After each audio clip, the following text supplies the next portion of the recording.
Hello friends, now we are start responsibility number 4, social responsibility of business organization towards government. Government बिझनेससाठी important आहेत हो आहेत ना. आज त्यांच्या परमिशनमुळे बिझनेस आपण करतोय. त्यांनी परमिशन नाही दिली तर बिझनेस होणार नाही.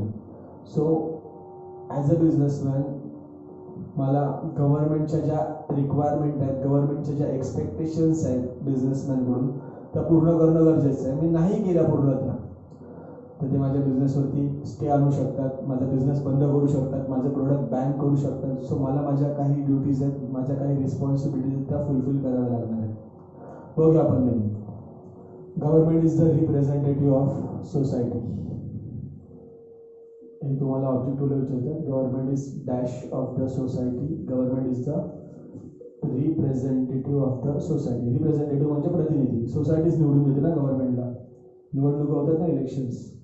So government is the representative of society. So representative असल्यामुळे गव्हर्नमेंटची ड्युटी आहे. It is the duty of government. काय ड्युटी आहे?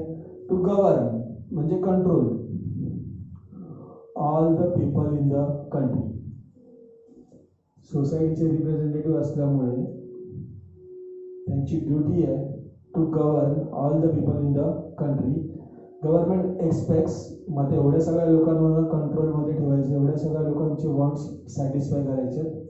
So government expect certain social responsibilities on the part of business organisation. 130 करोडपेक्षा जास्त लोकसंख्या असलेला देश आहे आणि ह्या देशातल्या सगळ्या लोकांचे वॉन्ट सॅटिस्फाय करायचे, त्या सगळ्या लोकांना सांभाळायचं आहे, त्यांच्या गरजा पूर्ण करायच्यात. मग एवढं मोठं काम करताना गव्हर्नमेंट बिझनेसमॅनकडून पण थोडीशी हेल्प एक्सपेक्ट करते. Government expect certain social responsibility. गव्हर्नमेंटचं एक्सपेक्टेशन आहे की काही जबाबदारी बिझनेसमॅननी पण घेतली पाहिजे on the part of business organization. मग एक्झॅक्टली बिझनेसमॅननी काय केलं पाहिजे? सो पुढची लाईन आपली common. Some of the important social responsibility of business organization towards government are explain below. Meaning कळालं तुम्हाला? एकदा रीड करा माझ्यासोबत. काय दिले फर्स्ट लाईन त्यांनी? Government is the representative of society.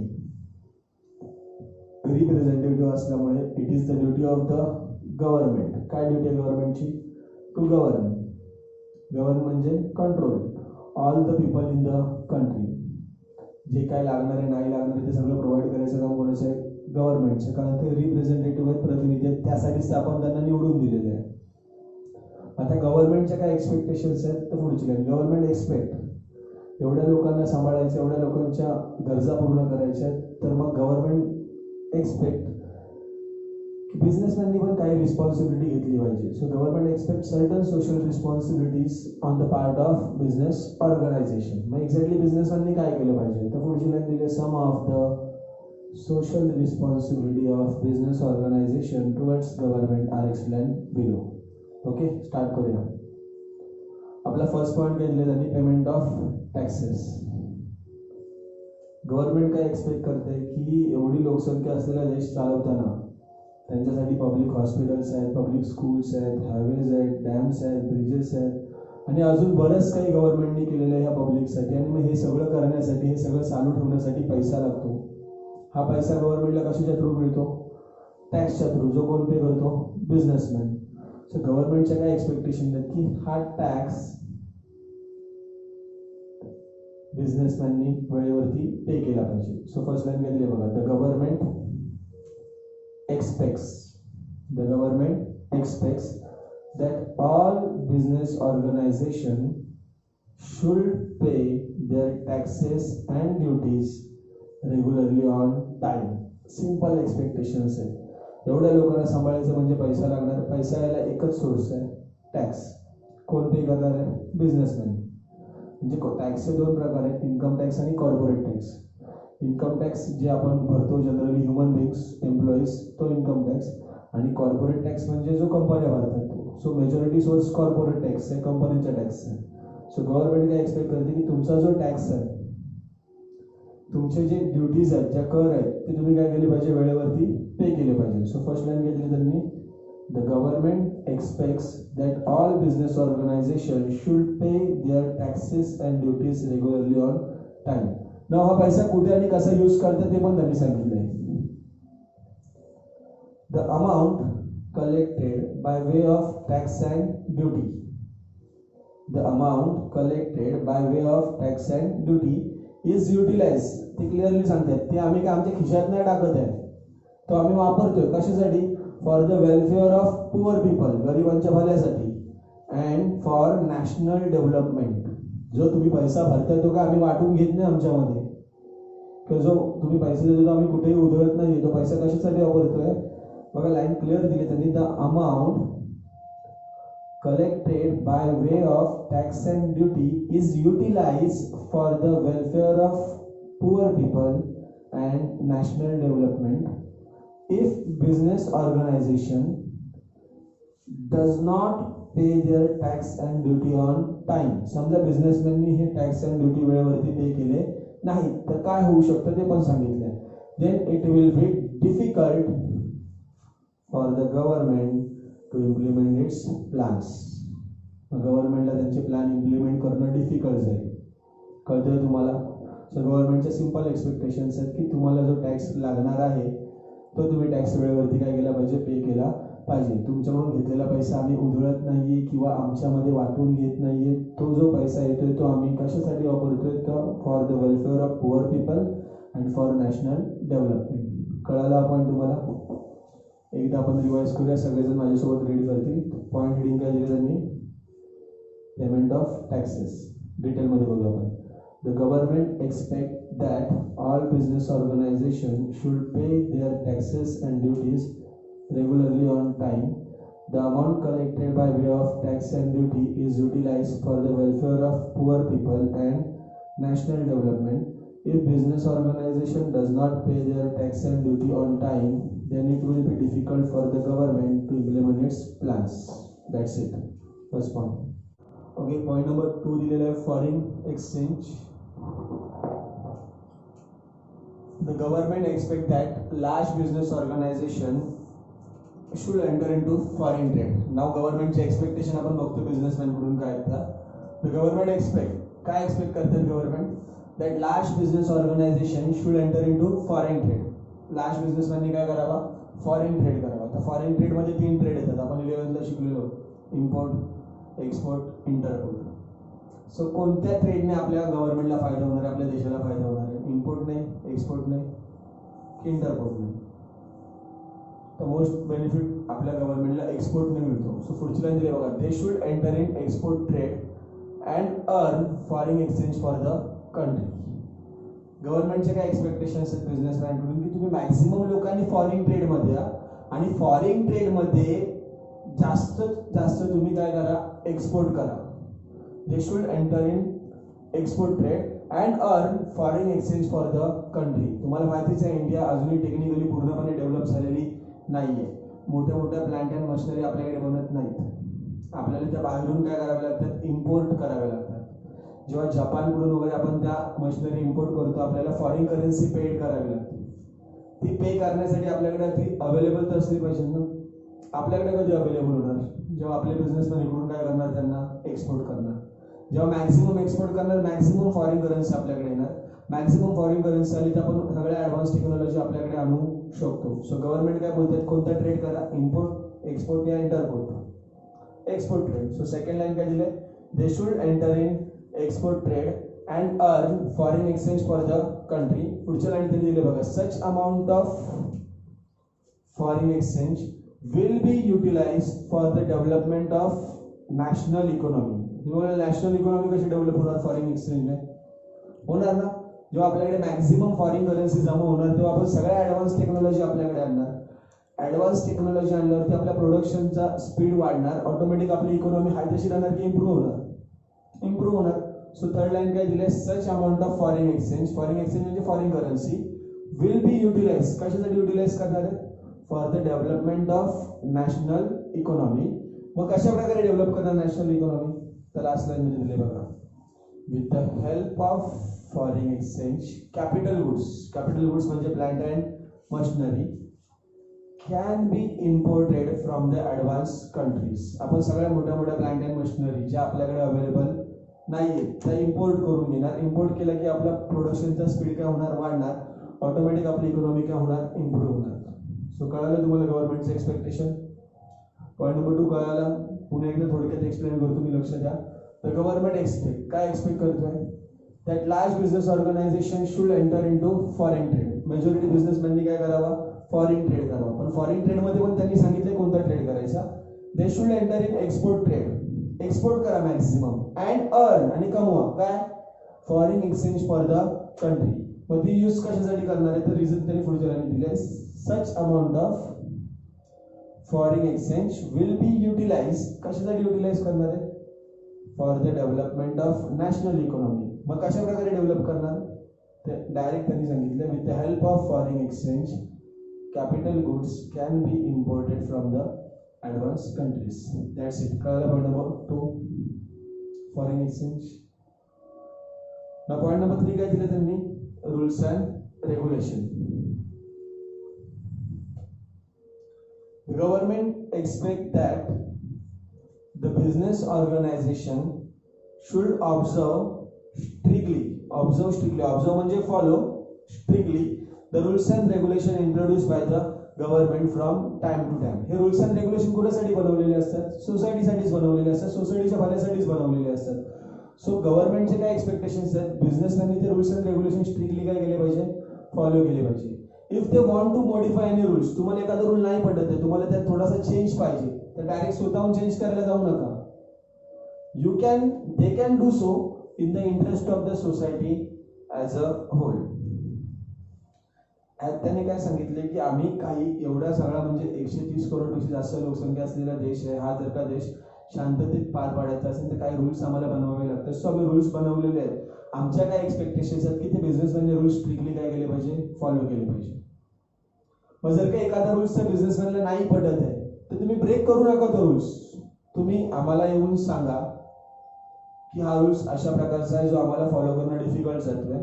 So आम्ही तो मॉडिफाय करू, पण कधी, in the interest of society as a whole. म्हणजे होल सोसायटी जर का त्या रूलमुळे सफर होत असेल ना, होल सोसायटी जर का त्या रूलमुळे सफर होत असेल तर मग तो रूल मॉडिफाय होईल. तुम्हाला एकट्याला प्रॉब्लेम असेल तर तो रूल मॉडिफाय होणार नाही. पॉईंट नंबर 3 कळतोय तुम्हाला.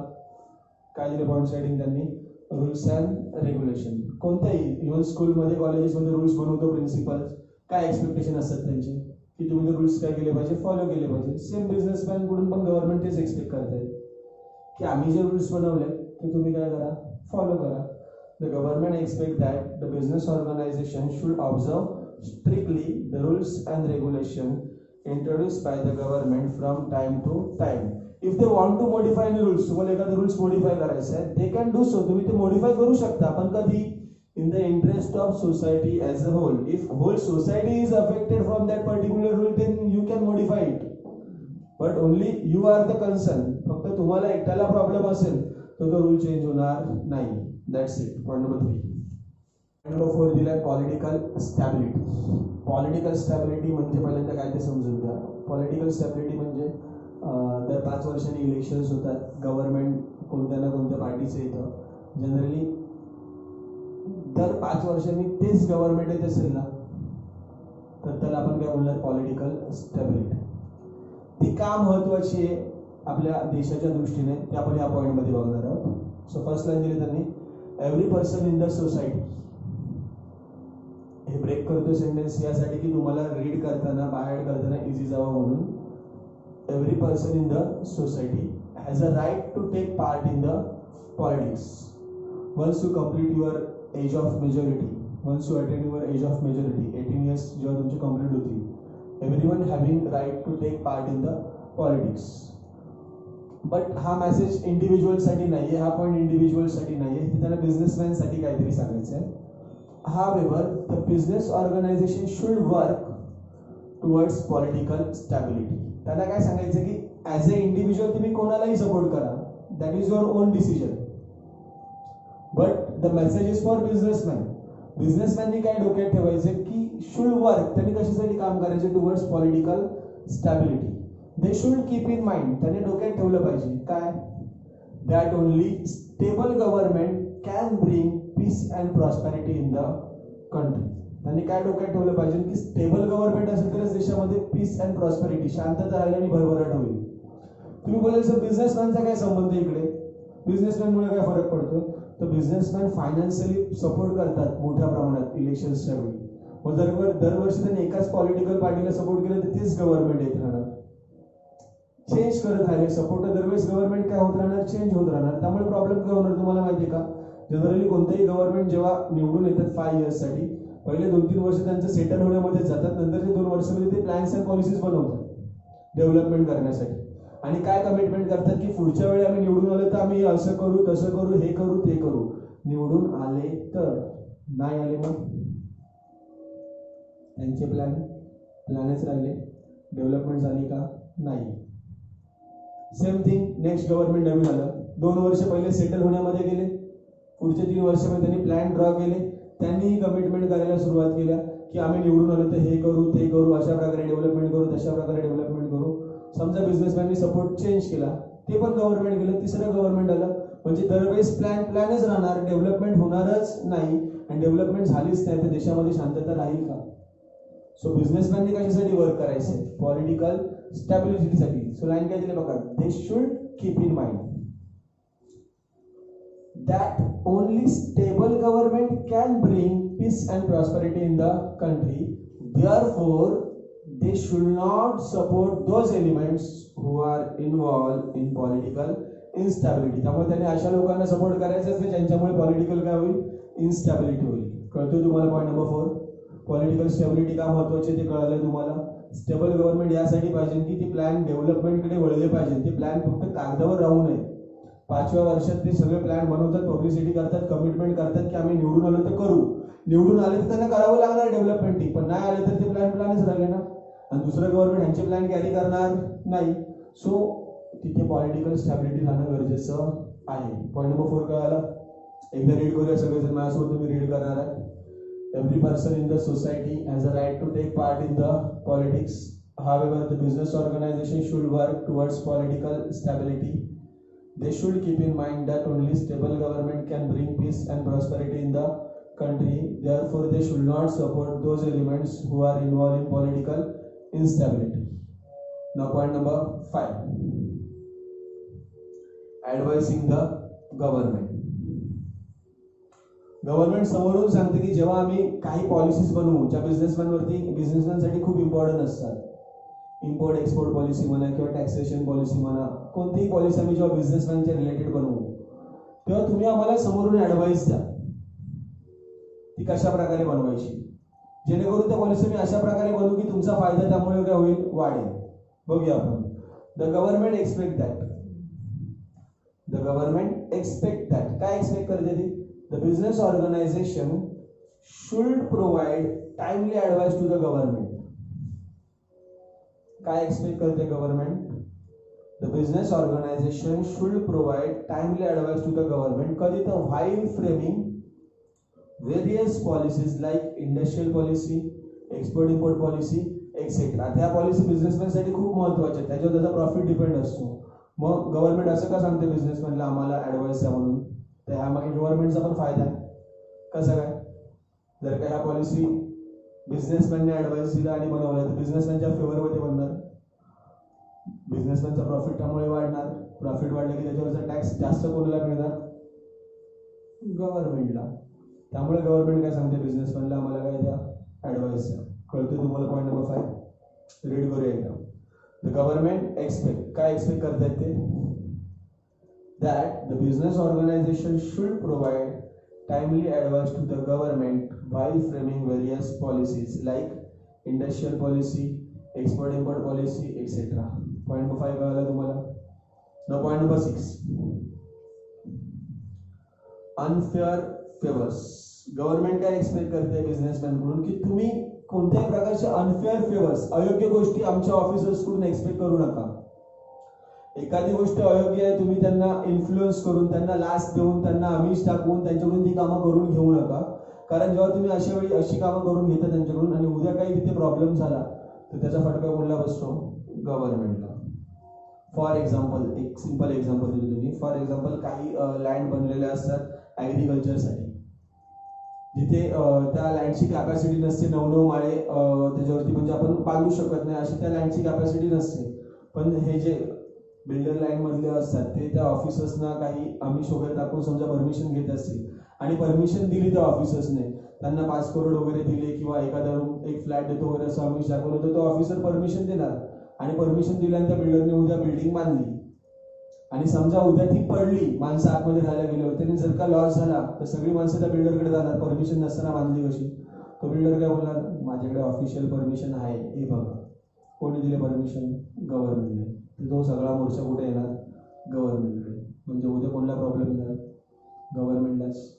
सो गव्हर्नमेंट काय एक्सपेक्ट करते की तुम्ही अशा अनफेअर फेवर्स एक्सपेक्ट करू नका. बघा लाईन केलेली आहे. The government expect that the business organization should not try to get, त्याने मिळवण्याचा प्रयत्न करायचा नाही. काय? एनी अनफेअर फेवर्स, कोणत्याही अयोग्य गोष्टी मिळवण्याचा किंवा करण्याचा प्रयत्न करायचा नाही. कोणाकडून?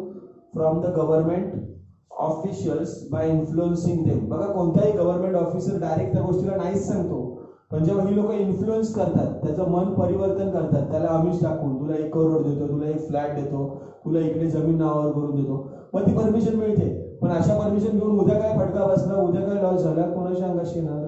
गव्हर्नमेंटच्या. सो लाईन काय दिले कळते तुम्हाला, गव्हर्नमेंट काय सांगते? The government expect that the business organisation should not try to get any unfair favours from the government officials by influencing them. On the contrary, government काय सांगते याच्या उलट, they should oppose such type of corruption. उलट तुम्ही अशा करप्शनचा विरोध करा. तुम्ही तर देऊ नका पैसे, समोरून मागत असेल तर आम्हाला कळवा. माहिती ना अँटी करप्शन स्क्वॉड वगैरे येतात न्यूज मधून रंगे हात पकडला म्हणून रिश्वत घेताना वगैरे. सो गव्हर्नमेंटच्या काय एक्सपेक्टेशन्स आहेत की तुम्ही तर देऊ नका, समोरून मागत असेल तर आम्हाला कळवा, आम्ही त्यांच्या विरुद्ध काय घेऊ? ऍक्शन घेऊ. कळतंय तुम्हाला? पॉईंट नंबर 6 कळलं तुम्हाला? एकदा रिवाइज करूया आपण, सगळेजण रीड करतील माझ्यासोबत. The government expects that the business organization should not try to get any unfair favors from the government officials by influencing them. On the contrary, they should oppose such type of corruption. Point number 7, contribution during emergencies. The government expects, काय expect करते government? That the business organization should contribute funds and donation during the time of emergencies or natural calamities. जो नैसर्गिक आपत्ती वगैरे येईल, such as flood, earthquake, famines, etc. Flood म्हणजे तुम्हाला माहिती महापूर, अर्थक्वेक भूकंप, फेमाइन्स म्हणजे जेव्हा दुष्काळ वगैरे पडेल तेव्हा बिझनेस ऑर्गनायझेशननी समोरून येऊन हेल्प केली पाहिजे असं गव्हर्नमेंटला वाटतं. जनरली दरवर्षी जेव्हा बजेट बनतं ना तेव्हा अशा इमर्जन्सीसाठी ना काही फंड अलोकेट केलेला असतो की अशा इमर्जन्सी आल्या की तो हँडल करण्यासाठी पैसा पाहिजे ना. पण एकाच वेळी 3-4 ठिकाणी महापूर आले, भूकंप झाला, दुष्काळ आला, तर मग ह्या फंडमध्ये हे सगळं मॅनेज करणं पॉसिबल होत नाही गव्हर्नमेंटला. माझ्याशिवाय गव्हर्नमेंट काय एक्सपेक्ट करते की तुम्ही पण कमवताय ना सोसायटीमुळे, बिझनेसमॅन, सो तुम्ही अशा वेळी आम्हाला काय केलं पाहिजे? कॉन्ट्रीब्यूट केलं पाहिजे. काय? The funds and donations. कळतंय तुम्हाला? सिंपल पॉइंट आहे. The government expects that the business organization should contribute funds and donation during the time of emergencies or natural calamities such as flood, earthquake, famines, etc. as एक abbreviation केले आपण.